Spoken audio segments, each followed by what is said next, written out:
কেমন আছেন বন্ধুরা? আশা করি অনেক ভালো। আমার এই তন্ত্রমন্ত্র বাণ চ্যানেলে যদি নতুন হয়ে থাকেন, অবশ্যই সাবস্ক্রাইব করবেন। শেয়ার করে আমাদের সাথে থাকবেন প্রত্যেকটা নতুন ভিডিও সবার আগে পাওয়ার জন্য। আমি মূলত গুণ বাণ জাদুটোনা বিভিন্ন রকম তাবিজ তোমার এবং ফুকরি কালামের নকশা এবং বিভিন্ন রকম ভিডিও দিয়ে থাকি। তা আজকে যেই ভিডিওটা আপনাদেরকে দিব, এটা কিন্তু কোনো পণ্ডিত, কোনো হুজুর এ ধরনের ভিডিও কখনোই দিবে না। কোনো সময় দিবে না বা দেখাবে না।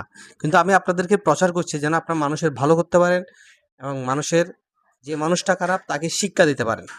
এখানে আর আমার এই কাজ করতে গেলে অবশ্যই গুরুর অনুমতি লাগবে। গুরুর অনুমতি আমার থেকে চাইলে হবে না। গুরুর অনুমতি লাগবে এবং গুরুর অনুমতির জন্য কি করতে হবে সেটার জন্য আমার স্ক্রিনে দেওয়া নম্বরে যোগাযোগ করবেন। এবং এখানে যে তাবিজটার কথা বলা হচ্ছে আজকে দেখেন, আগুন বাণ।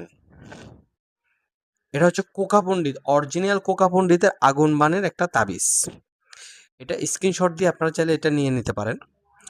কিভাবে করবেন, কোন নিয়মে করবেন, কি কি লাগবে, কোন সময় করবেন, আমি সব প্রত্যেকটা ভিডিওর মধ্যে এ ধরনের কথা বলে থাকি। আজকেও বলছি কিভাবে লাগবে, কি কি করবেন, কোন নিয়মে করবেন। হ্যাঁ, এখানে দেখা যাচ্ছে উক্ত যন্ত্রটি হরিণের চামড়ায় লিখে, ঠিক আছে, পাতিলে রেখে 7টি মোম জ্বালাইতে হবে অমাবস্যা রাতে এবং ওই ব্যক্তির নাম ঠিকানা পাতিলে লিখে দিবেন। তারপর 3টা থালি দিবেন। পরে প্রহর বলে পাতিল উড়ে যাবে। পরে ওই পাতিলের থেকে জিনিসগুলো নিয়ে তাবিজ করে আপনি যেকোনো শিং মাছ বা যেকোনো 3 নদীর মাঝখানে ডুবিয়ে দিবেন। দেখবেন আপনার কাজ খুবই শীঘ্রই হবে এবং ওই ব্যক্তির আগুন শুধু আগুনের মতো শরীরটা জ্বলবে। কোনো রকমভাবে স্থির থাকতে পারবে না। এক পর্যায়ে উনি অনেকটুকু অসুস্থ হয়ে পড়বে। আগুন বাণ, এই বাণটা সচরাচর কোনো হুজুর, কোনো ব্যক্তি এটা অনলাইনে দেখায় না। আমি এটা ভিডিওর মাধ্যমে তুলে ধরলাম। তবে সঠিক নিয়মে করার চেষ্টা করবেন।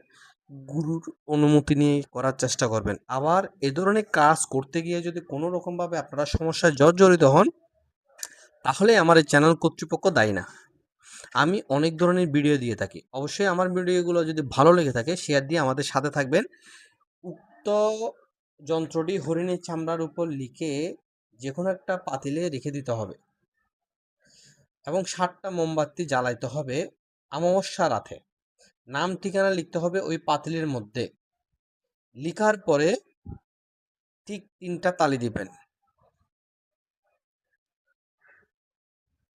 পরে তালি দিবেন, তালি দেওয়ার পরে ওই এক যে রাত্রে আপনি অমাবস্যায় কাজ করবেন, ওই রাত্রে যেকোনো একটা শিং মাছ বা ওই তাবিজটা নিয়ে যদি যেকোনো একটা নদীতে ছেড়ে দেন এবং যদি ছাড়তে না পারেন নদীর যেকোনো 3 মোহনায় শুধু তাবিজটা ফেলে দেন, দেখবেন আপনার কাজটা একদম সম্পূর্ণ ভালো হয়ে যাবে যেভাবে আপনি চান।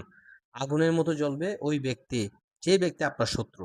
তবে একটা কথা বলি, সঠিক নিয়মে যদি আপনি কাজটা করতে পারেন দেখবেন আপনার খুবই কার্যকারিতা হবে। ভিডিওটা ভালো লেগে থাকলে শেয়ার দিবেন এবং গুণবান জাদুটনা বাংলাদেশের যেকোনো প্রান্ত থেকে বা বাংলাদেশের বাইরে যারা দেখছেন, আমরা কুরিয়ার করে থাকি। অবশ্যই বাংলাদেশের বাইরে যে কুরিয়ার সার্ভিসের যে পেমেন্টটা সেটা আপনারা দিবেন বা যে খরচটা, এবং বাংলাদেশের ভিতরে যে কোনো ধরনের কুরিয়ার সার্ভিসের পেমেন্ট যেটা হবে সেটা আমাদের থেকে বহন করা হয়। যে কোনো জায়গায় আমরা এটা কুরিয়ার করে থাকি। গুণবান জাদুটনা, ভালো এবং খারাপ কাজের তাবিজ। আজ এই পর্যন্তই। সবাই ভালো থাকবেন। যারা নতুন, যারা পুরনো, সবাইকে অসংখ্য ধন্যবাদ ভিডিওটা পুরোপুরি দেখার জন্য। জয় গুরু।